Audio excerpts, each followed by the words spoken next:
భాగ్యనగరంలో చెరువులకు పట్టిన గ్రహణం వీడిపోతోంది. కబ్జా కోరుల నుంచి ఒక్కొక్క చెరువు తిరిగి ప్రాణం పోసుకుంటోంది. ఇప్పటికే బతుకమ్మ చెరువుని పునరుద్ధరించిన హైడ్రా మరొక 5 చెరువుల పునరుద్ధరణకి నడుం బిగించింది. పునర్వైభవం దిశగా నగరంలోని పలు చెరువులు ఇప్పుడు పయనిస్తూ ఉన్నాయి. కబ్జాల కోరల నుంచి వీటన్నిటిని విముక్తం చేయాలని చెప్పి హైడ్రా భావిస్తోంది. హైడ్రా చొరవతో ఇప్పుడు ఈ చెరువులన్నిటికీ కూడా మళ్ళీ పునర్జీవం రాబోతోందన్నమాట. కబ్జాల నుంచి బతుకమ్మ కుంట ఇప్పటికీ విముక్తమైపోయింది. డిసెంబర్ నాటికి మరొక 5 చెరువుల పునరుద్ధరణ పనులు పూర్తి చేయాలి అని చెప్పి లక్ష్యంగా పెట్టుకున్నారు. ఇప్పటికే అంబర్పేటలోని బతుకమ్మ కుంటని కబ్జాల నుంచి విముక్తం చేసి శోభాయమానంగా తీర్చిదిద్దిన హైడ్రా మరో 5 చెరువుల్ని పునరుద్ధరించాలని లక్ష్యంగా పెట్టుకుంది. ఈ కొత్త జాబితాలో పాత బస్తీలోని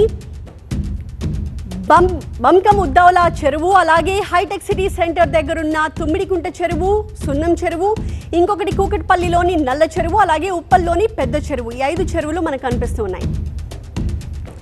తుమ్మిడికుంట చెరువు విషయానికి వస్తే చెరువు అసలు విస్తీర్ణం మొత్తం 29.26 ఎకరాలు. అయితే హైడ్రా రాకముందు ఎంత ఉందో తెలుసా? కేవలం 16.24 ఎకరాలు మాత్రమే. కానీ హైడ్రా వచ్చిన తర్వాత ఆ చెరువు విస్తీర్ణం మళ్ళీ 29.26 ఎకరాలకు చేరుకుంది.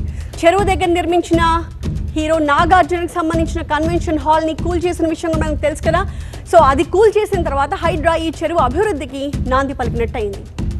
తుమ్మిడికుంట అభివృద్ధి పనులకు సంబంధించి మా సీనియర్ కరెస్పాండెంట్ లక్ష్మీకాంత్ మరింత ఇన్ఫో యాడ్ చేస్తారు. తుమ్మిడికుంట చెరువులో ఉన్నాను. హీరో నాగార్జున సంబంధించినటువంటి ఎన్ కన్వెన్షన్ హాల్ గతంలో ఈ ప్రాంతంలో ఉండేది.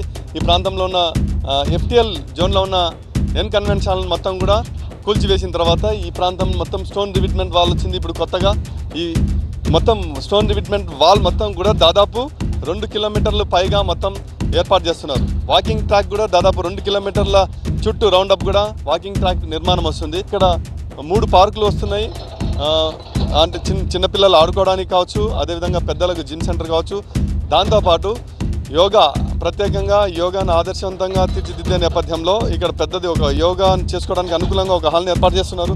తర్వాత ఈ చుట్టూ ప్రత్యేకంగా కలర్ఫుల్ పూల మొక్కలను ఏర్పాటు చేస్తున్నారు. అదేవిధంగా ఇక్కడ చూసుకుంటే ఈ 2 కిలోమీటర్ల ఎఫ్టిఎల్ మొత్తం కూడా ఒక ప్రొటెక్షన్ వాల్ వస్తూ మళ్ళీ బఫర్ జోన్లో కూడా ఎటువంటి ఎంక్రోచ్మెంట్స్ కాకుండా ప్రత్యేకంగా యాక్షన్ ప్లాన్ చేస్తున్నారు. సో మొత్తం మీద తుమ్మిడికుంట చెరువును 10 కోట్లతో అభివృద్ధి చేయడమే కాకుండా గతంలో 18 ఎకరాల స్థలం ఉంటే ఇప్పుడు అదనంగా 10 నుంచి 12 ఎకరాలు ఏదైతే కబ్జాకు గురైందో ఆ కబ్జా స్థలాన్ని మొత్తం కూడా రికవర్ చేసుకుని మొత్తం 30 ఎకరాల విస్తీర్ణంలో తుమ్మిడికుంట చెరువును పర్యాటక కేంద్రంగా తీర్చిదిద్దబోతుంది హైడ్రా.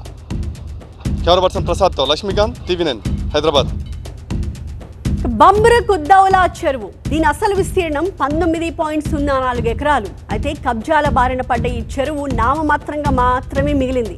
దీంతో రంగంలోకి దిగింది హైడ్రా. కబ్జాల నుంచి మొత్తం 17.04 ఎకరాలని విముక్తం చేసింది. దీంతో చెరువు మళ్లీ మునుపటి విస్తీర్ణ స్థాయిని సంతరించుకుంటోంది. ప్రస్తుతం హైడ్రా ఆధ్వర్యంలో ఇక్కడ అభివృద్ధి పనులు సాగుతూ ఉన్నాయి. బంబరకుద్దౌలా చెరువు పనులకు సంబంధించి మా సీనియర్ కరెస్పాండెంట్ లక్ష్మీకాంత్ మరింత సమాచారం అందిస్తారు. హైదరాబాద్ మహానగరంలో అంబర్పేటలో బతుకమ్మ కుంటను ఎన్నో ఒడిదుడుకులు ఎదుర్కొని సక్సెస్ఫుల్గా ప్రారంభించిన తర్వాత హైడ్రా మిగతా 5 చెరువులను కూడా వాటిని డిసెంబర్ లోపల ప్రారంభించాలని టార్గెట్గా పెట్టుకుంది. అందులో భాగంగానే ప్రస్తుతం నేను ఉన్నటువంటి ఈ బంబరకుద్దౌలా చెరువు మనం చూడవచ్చు. ఈ చెరువు చుట్టూ కూడా దాదాపు 10 కోట్ల బడ్జెట్ వ్యయంతో నిర్మాణ పనులు చకచక ఈ కొనసాగుతున్న సిచ్యువేషన్ ఉంది. ఇక్కడ స్టోన్ రివిట్మెంట్ పనులు ఇప్పటికే దాదాపుగా 70% కంప్లీట్ చేసింది హైడ్రా ఆధ్వర్యంలోని టెక్నికల్ వింగ్. ఈ చెరువుకు సంబంధించిన మొత్తం చుట్టూ వాకింగ్ ట్రాక్తో పాటు చిన్నపిల్లలు ఆడుకోవడానికి ప్రత్యేకంగా 2 చోట్ల ప్రత్యేకంగా పార్కులను ఏర్పాటు చేస్తున్నారు. ఆ తర్వాత ఒక జిమ్ని ఏర్పాటు చేస్తున్నారు. జిమ్ ఏర్పాటు చేసిన తర్వాత ప్రత్యేకంగా ఇక్కడికి పర్యాటకులను ఆకర్షించే విధంగా రకరకాల పూల మొక్కలు, లైటింగ్ని మొత్తం కూడా ఏర్పాటు చేస్తూ ప్రత్యేకించి దాదాపు 10 కోట్ల బడ్జెట్తో ఈ బంబరకుద్దౌలా చెరువును ఏర్పాటు చేస్తున్న నేపథ్యంలో డిసెంబర్ లోపల సీఎం చేతుల మీదుగా ఈ చెరువును ప్రారంభించాలనేది లక్ష్యంగా పెట్టుకున్నది హైడ్రా. కెమెరా పర్సన్ ప్రసాద్తో లక్ష్మీకాంత్, TV9 హైదరాబాద్.